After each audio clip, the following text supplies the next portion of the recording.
Well, here we are, Season 3.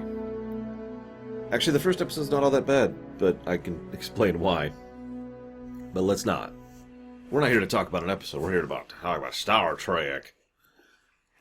Actually, real talk for a second, I kind of wish I could do an even deeper dive on the making of TOS, but that really would be a whole other thing. And, yeah, no, I do not have time. I barely have time to do this. I'm already pushing out 5 of these a day, you know? Like, I'm sorry, guys, I love my job, but I can only do so much, okay? Check this out. I just wanted to share this tiny little bit really quick here. Gene Coon wrote this episode. Now, you're probably thinking, wait, I thought he left Trek. So I'm going to read a direct quote from Robert Justman here. Gene Coon was gone, but his influence continued to be felt. As a condition of being left out of his contract, he had promised to complete work on a number of his story premises if Star Trek was renewed for a 3rd season. The Last Gunfight was one of those stories he was developing at the time he left Trek, but now Coon was working elsewhere on an exclusive contract, and legally he could write only for Universal Television, his new employer. Intending to honor his contract, Coon explained he would not be able to write the teleplay for Gunfight, and being a man of his word, however, Gene Coon arranged for Lee Cronin to complete the assignment. It was filmed and retitled Spectre the Gun. Lee Cronin also contributed 2 3rd season stories, Wink of an Eye and Let That Be Your Last Battlefield, as well as Spock's Brain. An episode which, as a result of a suggestion from me, Spock's purloined brain after being rescued takes over during surgery and instructs Dr. McCoy on how to reinsert it back where it came from, inside his skull.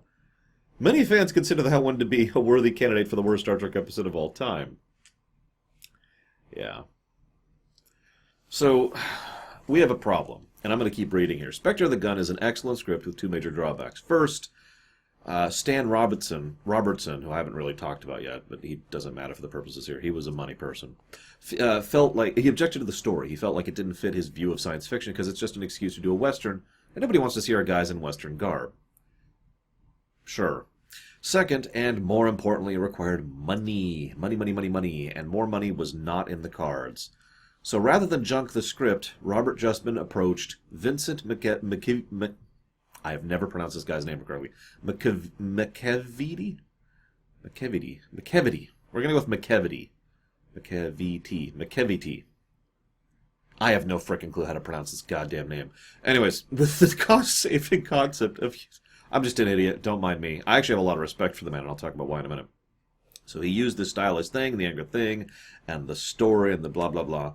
And it's awesome. This is also when Walter Koenig finally actually got to be able to do something. So I want to talk about that briefly as well. Walter Koenig was approached during the tail end of Season 2's production and told that he was actually pretty popular. Not as popular as Spock, but he was testing well. So they wanted to do more with Chekhov. And Koenig was like, sweet! Then the Season 3 disaster happened. And, well, this is about what Chekhov gets is right here. So I hope you enjoyed his role in this episode, because this is about all it is. No offense or anything. It's not bad. It's just that this is it. Yeah. I'm looking at my notes here. I just want to make sure I cover that and I cover that. But let's talk about one more thing about Season 3. I've already mentioned this, but let's go down the full list, shall we? Because I wrote up all the main people who left. Fontana, Roddenberry, Coon, Pevney. Justman, Robert Justman, would leave about halfway through the season with Let That Be Your Last Battlefield. Jerry Finnerman would leave several episodes after this with The Empath. Mark Daniels would only direct 1 episode in this season, and Sinensky would only direct 2. This is, by the way, McKevity's last episode, so he's leaving as of this one, and Pevney's already gone. But I want to pay special attention to the camera operators and lighting designers and camera workers, because you may notice, especially if you're going through these sequentially like I am, the visual distinction between the last 2 episodes and this one is stark. That's because almost all of Season 3 literally was being filmed cheaper? More cheaply? Let's go with more cheaply, because that implies quality, not money, which is exactly what I'm trying to imply. And, as I mentioned, several of these people were bowing out and would no longer be involved in the visual look of the show. And it shows. Whether that's a good or a bad thing is up to you, but it is definitely a thing. Yikes. This is also our very last first episode. I don't know how many of you even remember we were doing that back in the season 1 stuff. It's like, here's the first episode here. Well, this is our last one. You're probably thinking, what? Because we've already done first in production order. We've done first in original air date. We've done first in remastered. And we've done first in star date. And I think there's actually another one in there somewhere. But now we're doing our very last first episode. This was my first episode. This is the first episode of Star Trek I ever saw. Ever. If you'll forgive me for indulging for just a second. My mum, Lord Mum, she was a big Trekker / Trekkie. She called herself a Trekker. And she was really into this, and she loved Star Trek, the original series. And so when I got to the point where I could understand television, one of the things she liked to do was sit down and watch Star Trek with me. I've told this story in part because I've mentioned how we watched TNG as it came out. We watched Encounter at Farpoint the day it came out, right? But before that, we tried TOS. And this was the first episode I saw. And I hated it. Now, you're probably thinking, why? This is a good episode. And I agree, this is a good episode. But what would that have been? 3-year-old me? All 3-year-old me could see was a weird, creepy place that didn't make sense. And a bobbing alien head. Yeah, it freaked me out. To this day, this episode has an imprint on my memory, and I have never forgotten it, and never will. This actually came up recently. I was chatting with Laura Loaded, and I was like, oh, that's the dude from Spectre the Gun. And he was like, what? Because it is so imprinted on my mind because of how much this freaked me out when I was like 3. I find that hysterical, and I suppose I probably shouldn't. Either way, it's our final first. Okay, so we see the immediate visual difference. It's really distinct when the episode starts. And we've established we must make contact with these people at all costs. Why? This is not the first time this has happened, if you're paying attention. Starfleet, or the Federation, has had this you must make contact order before. Why? Why is this a thing? Why is Starfleet or the Federation insistent on being like, you will allow us to make peace with you. I'll kill you if you don't let me make peace with you. Kind of approach to things. I mean, I like Taste of Armageddon, but what the crap? I like this episode too. I need to put this on the VHS list, consequently. This is actually a better episode than I remembered. No joke. It's not super high on the list. I'd probably put it here, right below Obsession. Spectre of the Gun, doing it live. Sorry for the typing. Why is this a thing? Anyways, so then they're like, we must make contact. Okay. So then we find out that these people have telepathy. Now, in the interest of fairness, this is some good exposition. The moment they hear it, Kirk has this surprised face, and he turns to Spock. And Spock is like, yep, I understand exactly why you're turning to me and being surprised. Because they're speaking Vulcan. And it is Kirk who's like, no, that's English. And Chekhov's like, no, that's Russian, and so forth and so on. I like that. It's a very quick and dirty way to establish what's going on. So that's good exposition. Then they go down into the fog, and then they're in the illusion. Now, before I talk about the illusion, I want to say that this episode drags a lot in the first act, and I think that's one of the reasons why it's not that memorable and why I usually have skipped it in the past, ignoring the trauma thing, obviously. Because the first, I wrote it down, the first 18 minutes of the episode is still them trying to exposit on the nature of the situation they're in.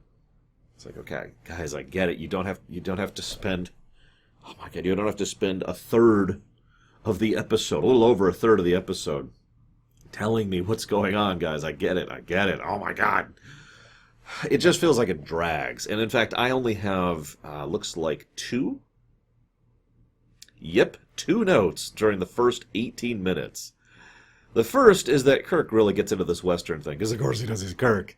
He is in the Old West. That is the era that we're in Star Trek, as of TOS. That's always been it. We have Enterprise, which is which is right before the Old West. We've got TOS, which is the Old West, and then the Old West gets paved over by, actual development going west, which is now the TNG era.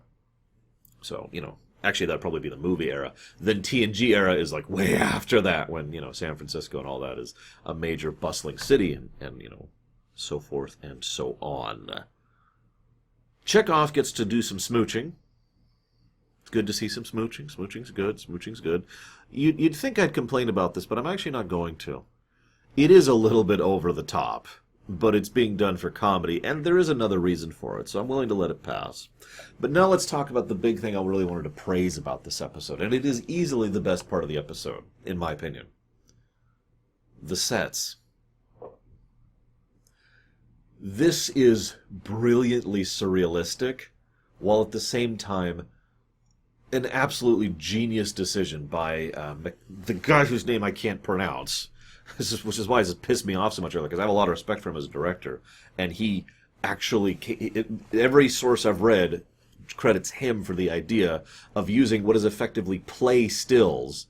If you haven't seen the episode recently, all of the buildings are actually just the front wall of the building and then some chairs and tables set up behind it as if the building was there, as if it was a play being portrayed. And because they very deliberately use that aesthetic and that style, it looks off. Like I said, it's surrealistic and it's wonderful, and it means the episode could get made. Remember, the budget problems are worse than they have ever been. In addition to all the other problems I've talked about, they have absolutely destroyed the weekly budget the episode budget that this show got, which is also in addition to the fact that the episodes were now costing more than they ever had before, just to get them made, period. As in, if you just put a camera on the bridge and set the whole episode on the bridge, it would still cost more to make an episode than it did back in season 2, because that's how that works, because of the whole actors making more money and the producers making more money, and everyone's salary goes up a boost, right? This is how that works. So doing this was an absolutely genius design, and I cannot praise it enough. My favorite part is the bar, because we see the front end of the bar, but then they actually go in, and there's a decent amount of set dressing there. There's the table and the chairs, and there's the bar, and there's the piano thing, and there's all sorts of pieces there. But because it is so open, because there's no walls and no floor and no ceiling, you could just see the red fog in the distance in all directions. It almost literally looks like you're in a nightmare, which, of course, given the nature of the episode, makes sense. I'm sorry for gushing about this. This is awesome. This is very creative. And this is the kind of stuff that you can come up with. Whenever you hear someone talk about, when you can come up with your really creative stuff when you are very limited, this is the kind of stuff those people are talking about. I say those people instead of us people because I usually don't say that. I do think that that's a bit of a misnomer. I don't think that reducing your ability automatically increases creativity. I just think it can engender creativity in people who are already very creative. Anyways. So 18 minutes go by and nothing happens. Check this out, though. So this is a threat episode, right? There is an opponent, an obstacle that they must overcome in order to get past. So that's the nature of the episode. So how do they get through it?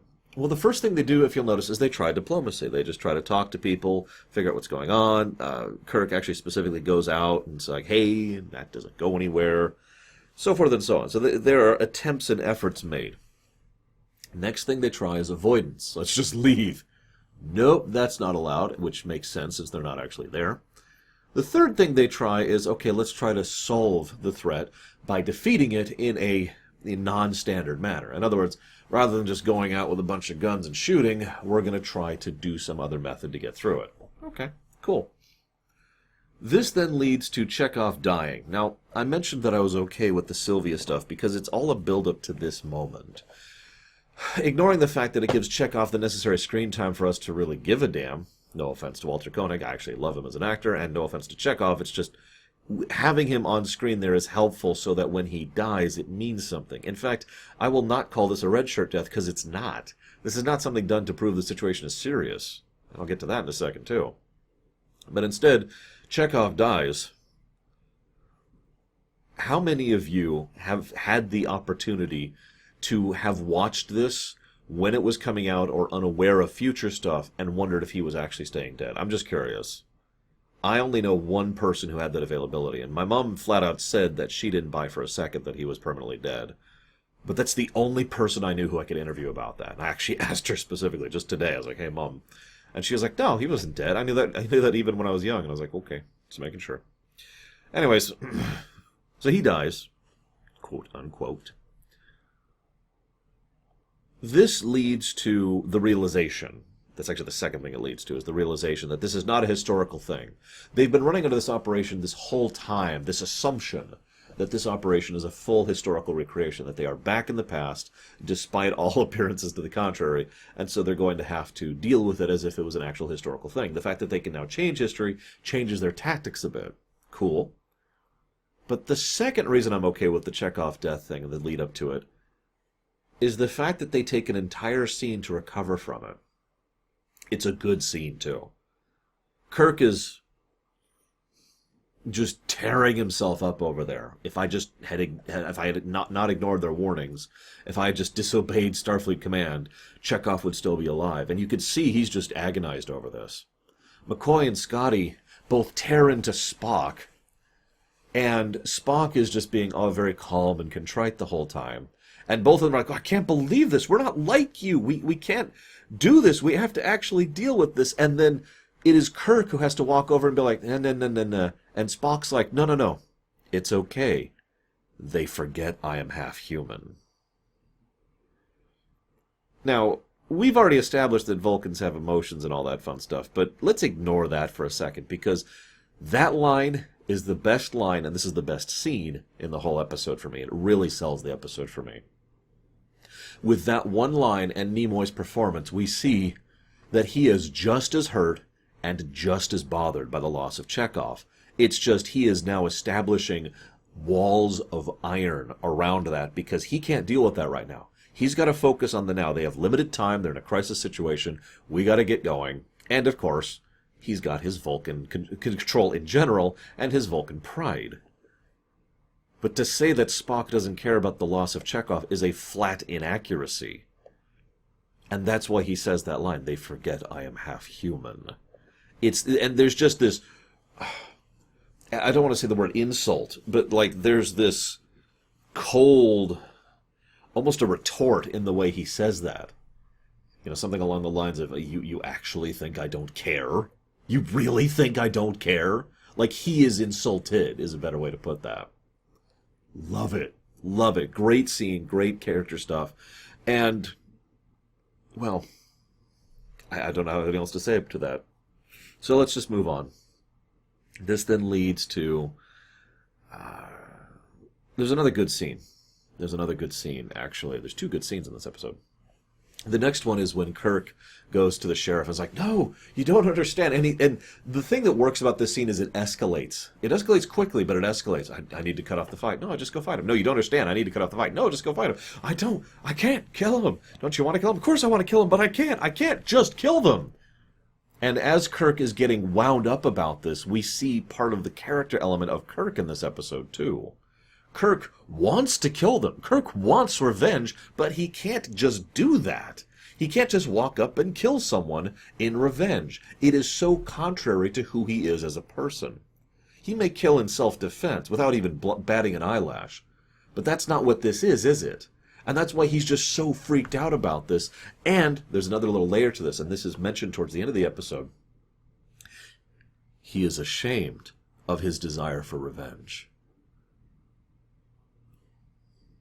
He wants revenge. He admits it in that scene. He admits it briefly, but he admits it. Of course I want revenge. But I can't just do that. I can't just accept that. I can't just be that. And they actually get to the point where they're literally shouting at each other. It's great stuff.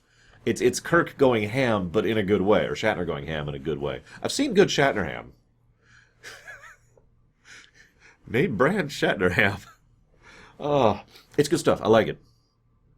This then leads to them testing the grenade. The grenade doesn't work, and their realization, well, that's strange. That should have worked perfectly well. And now we find out that we're actually in the Matrix, except about 30 years before the Matrix came out. Your mind makes it real. So we have yet another species with telepathy and illusionary powers. What is with mind power aliens in Star Trek? This just keeps being a thing. And I'm pretty sure we're not done with that, too. I'm pretty sure we're going to have more mental power beings. Yeah, I know we are, with total certainty. Because we haven't encountered the Gorgon yet, if nothing else. Anyways, so they do the mind melds, and there's the big build-up, and then they all get shot. Wonderful praise to the effects department. They show the fence behind them getting chewed up by the shots as they're just standing there unaffected. I'm not sure how they accomplished that effect. I actually tried to look into it and failed at it. It's a good effect. I wanted to give praise for that. And then Kirk grabs him and just beats the crap out of him. This is actually technically our second fight. Both of them are very brief, which is why I'm not commenting on them. And you could tell he wants to kill him, but he decides not to. And then you never left the bridge. And Chekhov is fine, of course. What I like about this is this ties back to A Taste of Armageddon in another way. Yes, we're a killer, but today we're not going to kill. Part of the idea there being that the choice and decision to overwhelm whatever instincts might be there, being what makes us sentient sapient beings, is a good thing. The idea that we're like, no, I'm not going to give in to this baser urge. I'm going to be a civilized person, and what that can imply. And of course, he admits this somberly to Spock. Yes, I wanted to kill him. I did. But I chose not to. And you'll notice this episode doesn't end on a wah-wah, which is the first for quite a while. Overall, not exactly a bad opener for Season 3. And as I already mentioned, it's already got on the VHS list, so that's awesome. I hope you've enjoyed the beginnings of Season 3. I will see you next time.